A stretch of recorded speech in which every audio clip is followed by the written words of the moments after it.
Has addiction taken a toll on your family? Are you feeling helpless as you watch a loved one struggle? Does it seem like there is nobody to talk to? You don't have to do it alone. Our doors are always open. Family Night at the McShin Foundation.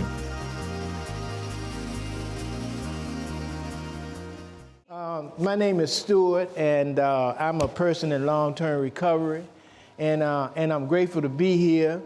Before I say another word further, I'd like to first thank the God of my understanding for allowing me to stand before you this evening. And also the 12-step programs that I have been involved with over the years that's taught me how to stay clean a day at a time. Because I actually had to be taught. You know, a guy like me who at one time I thought I knew everything. And I come to find out that I did know a few things, but it had nothing to do with recovery. So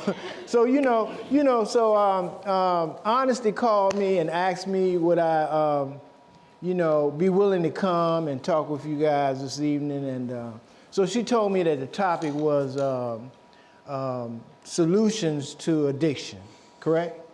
Yeah, and so that always strikes me. I am a person in long-term recovery, and what that means for me is that I have been clean for 32 years, 6 months, and 4 days.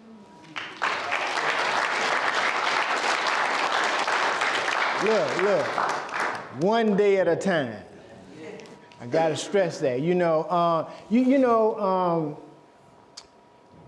I used for like about 20 years. I'm a heroin addict, right? I shot dope for 20 years.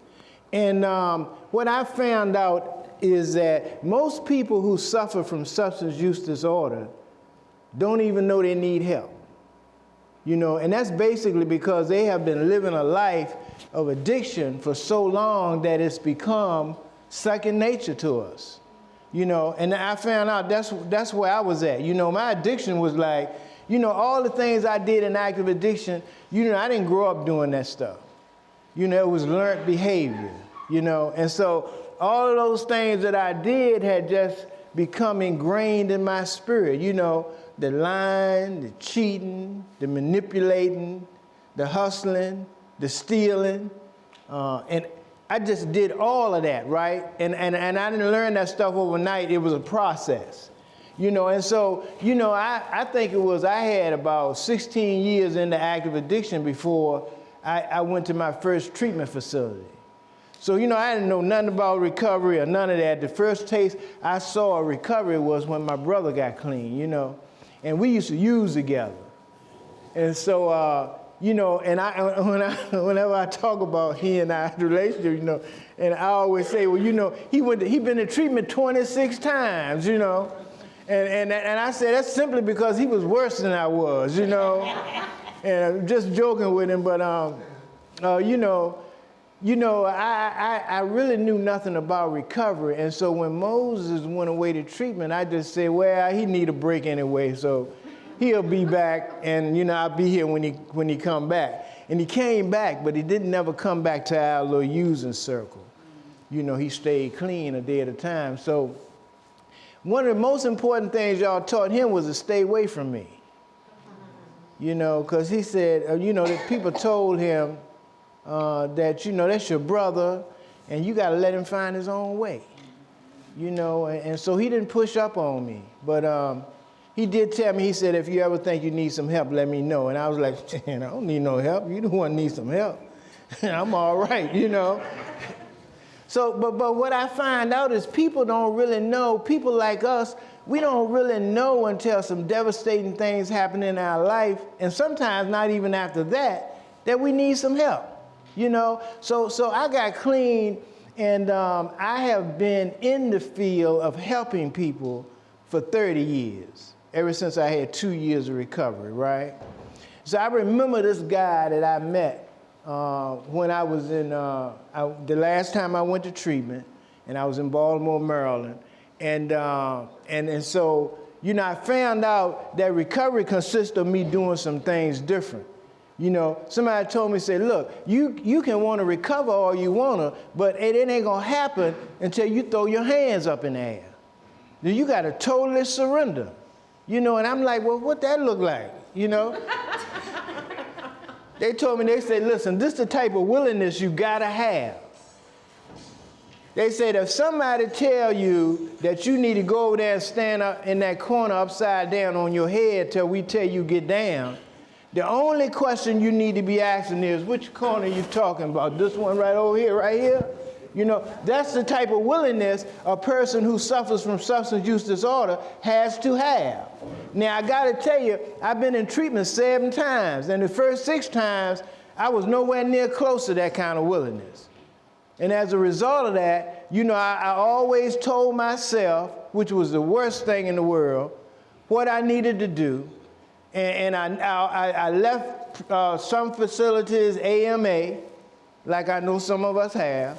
You know, I remember the first facility my brother got me in, it was a 28-day program, and the people told me, they said, I think it was about 26 days in, they called me in the office and they said, listen, so we've talked about you and your situation, and we highly suggest that you go to a long-term program. And I said, what is that? You know?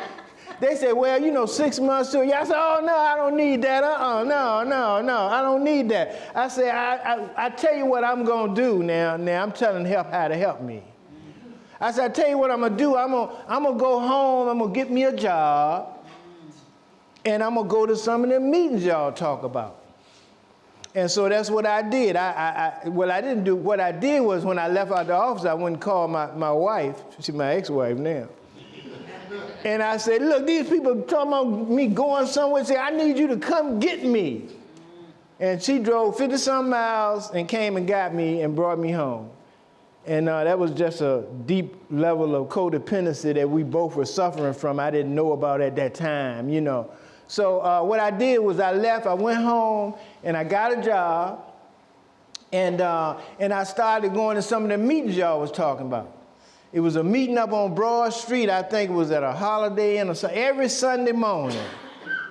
And that's the meeting I went to.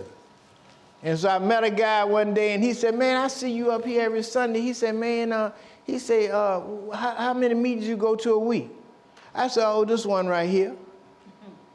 And he said, well, how you use, man? Did you use every day or once a week or twice a week? And I said, I use every day. I'm a dope fiend, you know.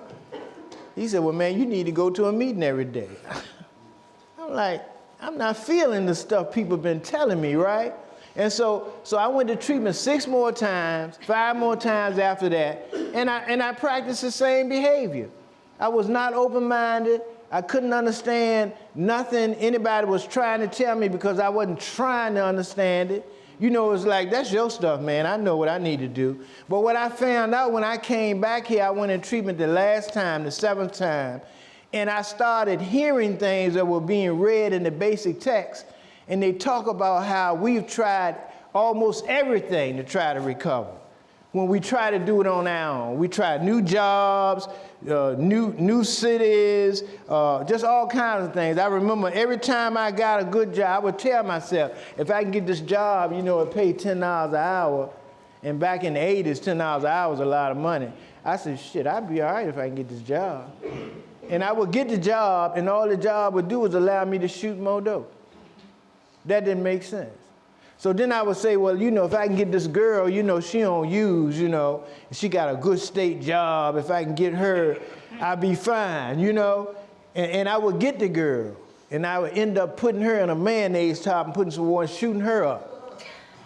That's what I did, right? And so whatever I tried to do seemed like nothing would work. And I didn't understand it was because I was trying to tell myself how to rid myself of my disease. You know, and so finally I got it. I understood that I needed to totally surrender, which I found it real hard for a guy like me to do. But I just was beat up so bad by living the way I had been living for 20 years that I started trying some of the things that people like you was telling me to do.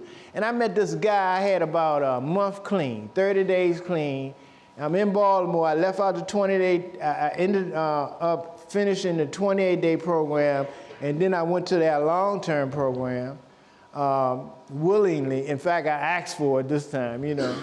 And I met this guy at a meeting that I was going to, and he pulled up on me one evening. He said, "What's your name, man?" And he kind of intimidated me, right? He was a little older than me. And I said, "Stewart." He said, what you doing right now? I said, "Well, nothing, the meeting over, I'm gonna go back to." He said, "Look, I want you to go somewhere with me." I said, "All right." So I went with him, and he took me down to the city jail in Baltimore. BCCC is what they call it, on Greenmount Avenue. If anybody knows anything about Baltimore, right? My man, BCCC. It was a unit where people were on work release and preparing to come back out, right? This was in 1988, 87. And so he told me it was an H&I meeting. I didn't know nothing about H&I. I only got 30 days clean. And he told me, before he took me in, he said, "Listen, now you don't have enough clean time to say anything, so you can't say nothing." He said, "But I'm gonna take you in there with me, and I just want you to observe." He was preparing me, right? And so he said, "I just want you to observe." And so he took me in, and I watched him. When he walked through that door, it's like Jesus Christ had arrived. Them guys was like, "Pate, what's up, man? Man, we so glad to see you." And they was hugging him and say, "Man, let me tell you what we've been doing this week for you got here." And I'm watching all this, right? I got 30 days clean. So now I'm observing how recovery working for these guys in jail.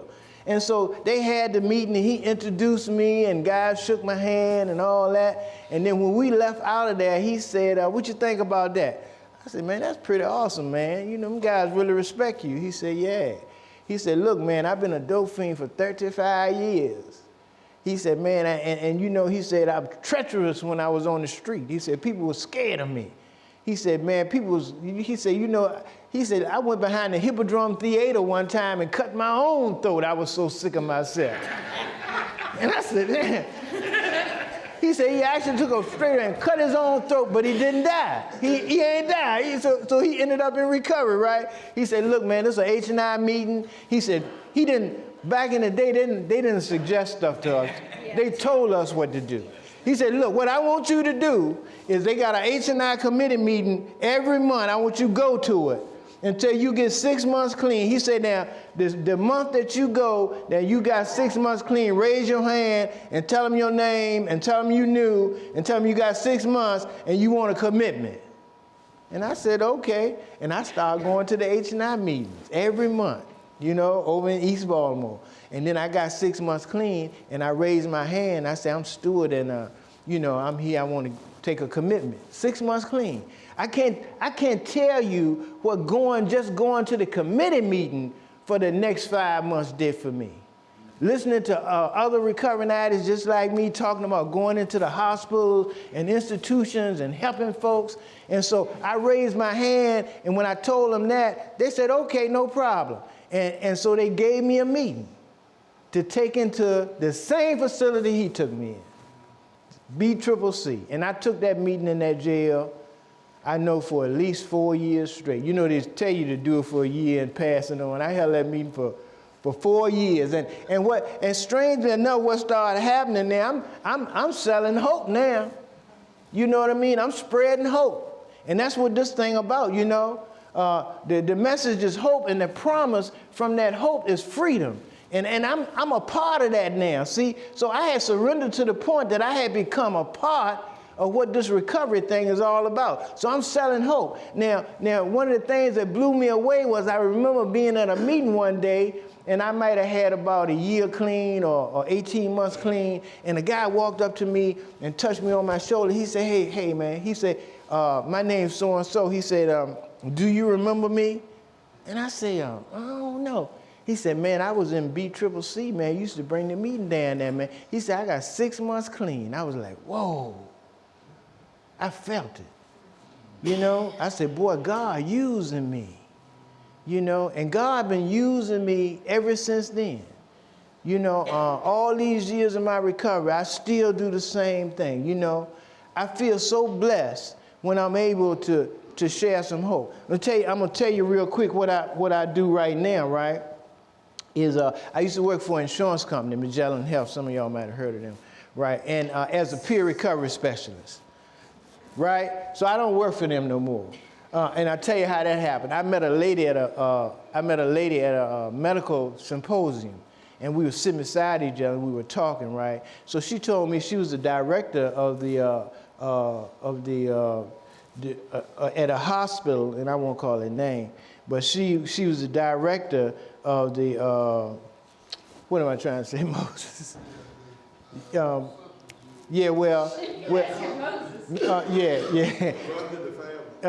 yeah.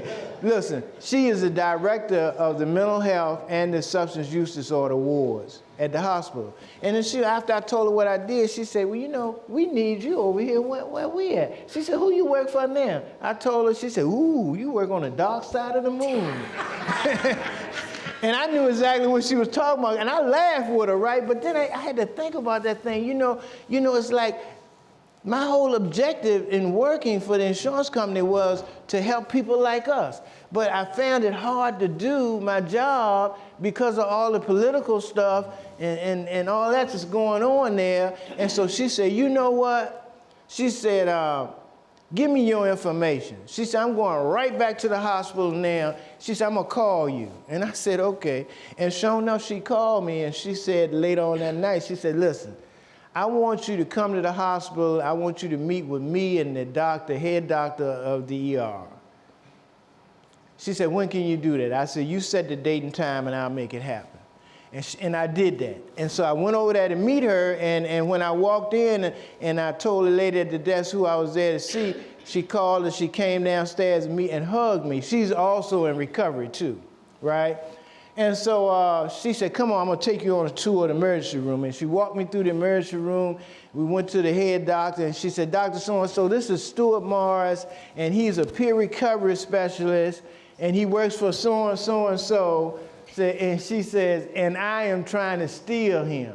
And I laughed. She shocked me when she said it. But then she took me up on both wards, and everybody she introduced me to, she said the same thing. She said, Stewart Morris, Peer Recovery, and I'm trying to steal him. And they said, well, we sure hope you get him, because we can use him here, you know. And so then after the meeting, she said, listen. She said, now you're going to hear from me. She said, because I got to create this position. We don't have one. She said, but this is needed in all hospitals. She said, so I'm going to create the position, and I'm going to give you a call. She said, I also got to write a grant. And so I said, okay. And so she called me about a month or two later, and she said, okay. She said, I created the position. She said, and I've also wrote a grant. She said, I got 2 grants. She said, I want you to start part-time. You work part-time until we can get you ready for full-time, switch you over and prove for full-time, and then I want you to resign from that job. And I resigned from that job 2 weeks ago, and today was my last day on that job. And I've been working part-time at the hospital for 3 months, and I'll be full-time next week. But listen, the gratification, I got 1 minute. The gratification I tell you I get from this was because I'm right where I need to be. I feel like I'm on the front lines. I'm there when they roll them in the hospital on the gurneys. You know, it's like, and when I come into work and people that I've worked with during the week, they whisper, say, you got to meet this guy Stewart, man. He do groups, man, and they awesome, and we talk about all kind of things because they're not used to this. They're used to the nurses talking to them, the social workers, and all that, and they need that, but these people cannot really relate to what they're going through, right? And so I will walk into a room of a new person that's been there one day, they're in the bed, detoxing, the lights are off, I walk into the room, I either crack the door open enough for enough light to shine in the room, and I'll stand over them, I said, how you doing today? And they'll look up, and I said, I'm Stewart Morris, I'm the peer recovery specialist here. And then I asked them, I said, do you know what that means? And they said, no. I said, well, what that means is I'm a person in long-term recovery. I used for 20 years, and now I've been clean for a long time. I said, we're gonna communicate. And they raised up out the bed. They were like they probably saying, well, maybe I got something here, you know? Yeah, and they do have something. Listen, I have had an opportunity to give people a lot of different options, and Coming into the hospital, they made a habit of coming back and forth into the hospital through the emergency room, a lot of people 3 and 4 times a year. And then I asked them stuff like, have you ever thought about going to treatment? And I tell them, I said, I've been to treatment 7 times, but look, the last one I found out how it worked. And then I would share my stuff with them, and they'd be like, and they'd be signing up to go to treatment. I come back and they say, I'm going to treatment. They say, I'm going to treatment. You know, and listen, they found out they need help. The majority of the time, they don't even know they need help. You know, and so that's my solution. This is my personal solution to addiction. There are a lot of avenues of solutions to addiction, and this is mine. And so thanks for allowing me to share.